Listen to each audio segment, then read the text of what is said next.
Hi, welcome back to my channel. I have my front door open. You can see the morning sun coming in over here, so I will try and film this as quickly as I can. In front of you is my Hobonichi Weeks inside a traveler's notebook. This is my cousin, and then this is a bag that I've been using to house my watercolors in, and I just wanted to share this when I flip through this. So let's quickly go through the Hobonichi Weeks in my traveler's notebook. So this is for this week. It's really simple. I did not put any washi tape down this week. Packages over here. When I was keeping track of my weight and my steps and exercise, I would do it on this page. For 2023, I don't plan on using a Hobonichi Weeks. I'm trying to condense the amount of planners that I'm using because I do feel like I've been repetitive lately. You know, keeping track of it here, keeping track of it in my cousin in the weekly layout. There's my neighbor again.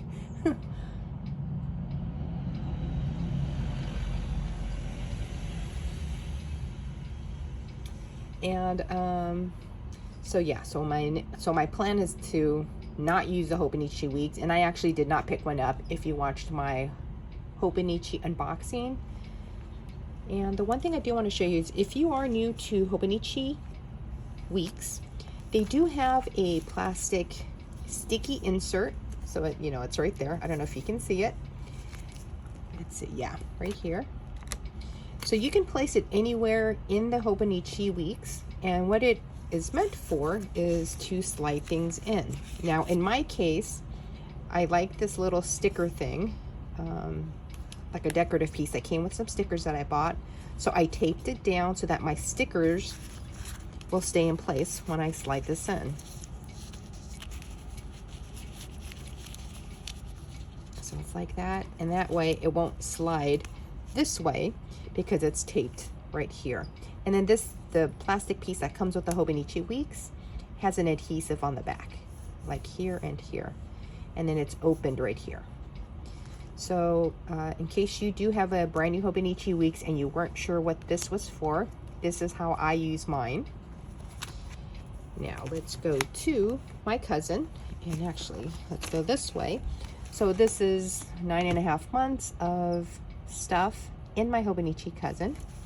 Let's first go to the weekly layout, and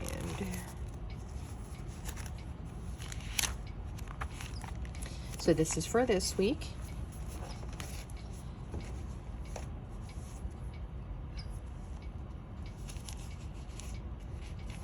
This is for last week. We started Bruce on a new nose cream, and it's been working well for him. Packages are over here. You could also put down like important dates that you might have for the week, but in my case, I'm tracking packages. This is the week before, and I sometimes don't mind the white space. I've seen other ladies and men decorate their pages. I'm just not really good with that, as you can tell by the mishmash of stickers. I'm not really good with making it pretty with a theme. So as you can see, mine, I just got like a crazy theme. And there's this one. And then if you are new, this is the first time you've watched my video, that you are watching my video, you can do something like this. So let me show you this one, because this one's a bit more full. So I broke it down. I found this either on Facebook, in one of the Hobonichi groups on Facebook. Yeah, I think that's where I found it. I wish I could remember. I can't. But we, broke it down like this. Washi, Monday, Tuesday, Wednesday, Thursday, Friday, Saturday, Sunday. And then again, you could put your notes here. In my case, they're packages. So you can see how it looks really full. And then this is sort of like what the white space looks like. And then the week after, I went back to my normal vertical layout. Now let's go to the daily pages. I'm going to move him back that way to help prop up my page. So today's Friday. So this was, so I doubled up on the information. So on the 22nd, New Zealand time, which was the 21st for us, the Royal Cam Albatross Group in New Zealand did a thing called Ring the Bell. And they picked the time of 1 p.m. and it was celebrating the first returning albatross for the season, for the new season. That spruce you can hear in the background. It's called OL, which means orange lime. And she's a 12-year-old female seen on the headland by visitors on tour and recorded flying on the Royal Cam. I will link the Facebook group and the YouTube channel down below. And so this is what I drew. So this is supposed to be orange lime. And you know what? I have a photo. I'll be right back. Okay, I'm back. I had to go get my iPad. So this is this. Oops, you can't see it like that. Okay, well, so this is the photo.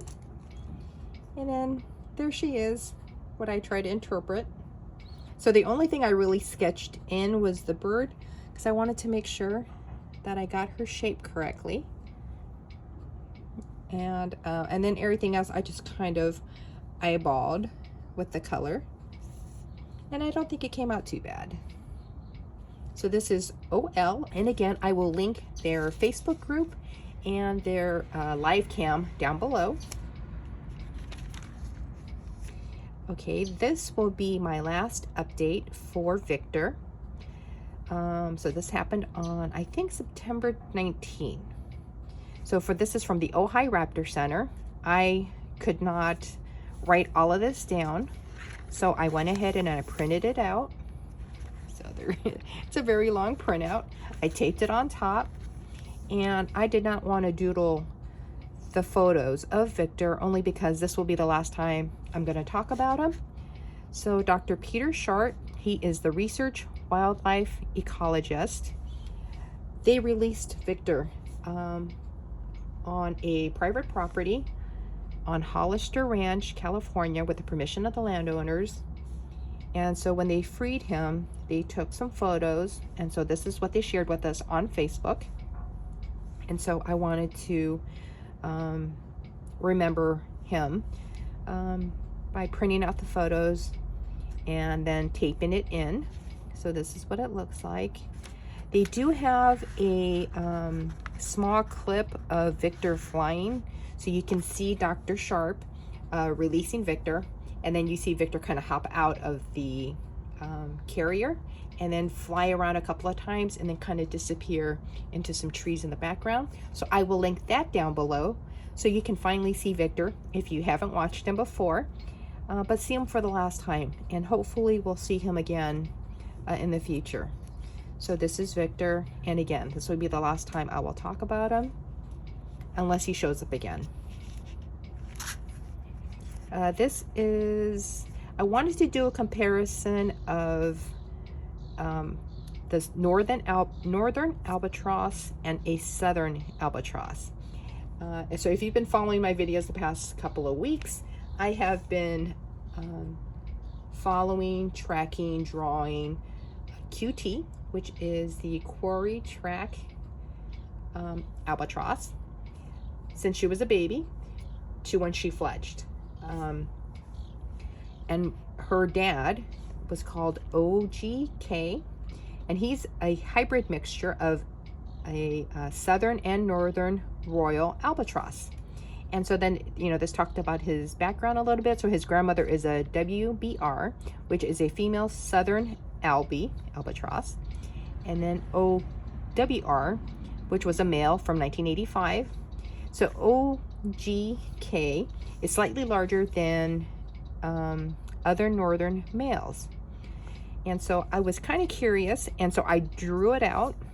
So at sea, when you look at them, the southern albatross is white, has black eyes, and then his wings has black like this. So it's kind of like half black, half white. And then the northern, their upper wings are completely black like this. Now size-wise, even though the, let's see, what am I trying to say? The Southern is slightly bigger than the Northern. My depiction, my drawing is not accurate when you look at them in size. It's slightly noticeable, not like this. So this one obviously looks way smaller than this one. So when you look at this, the comparison, coloring wise, is correct. Size wise, the way I depicted it is not correct.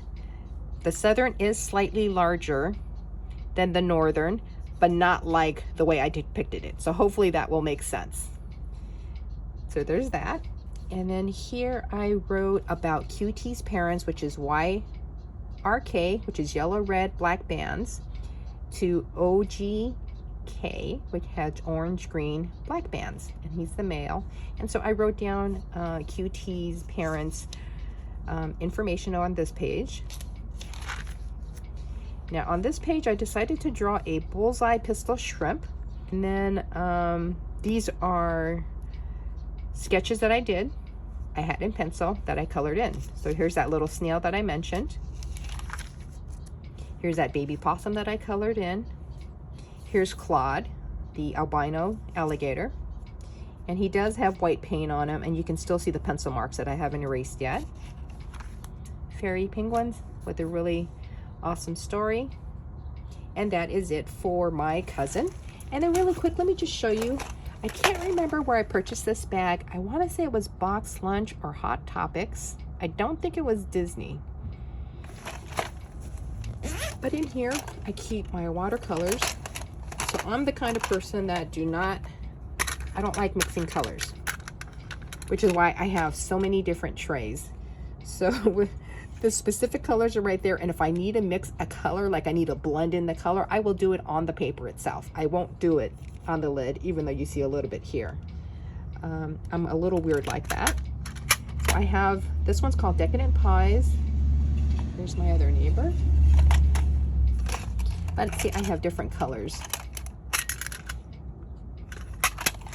And I do have a few. I try not to let them overlap too much color-wise, because again, I mean, it almost looks practically new.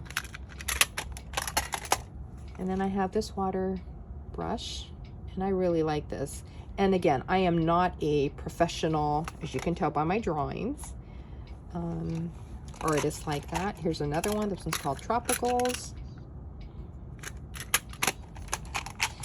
And then the one down here is a Paul Rubens, and I think this is like the glitter, so you can see it like that. It's like the glittery, shimmery watercolors.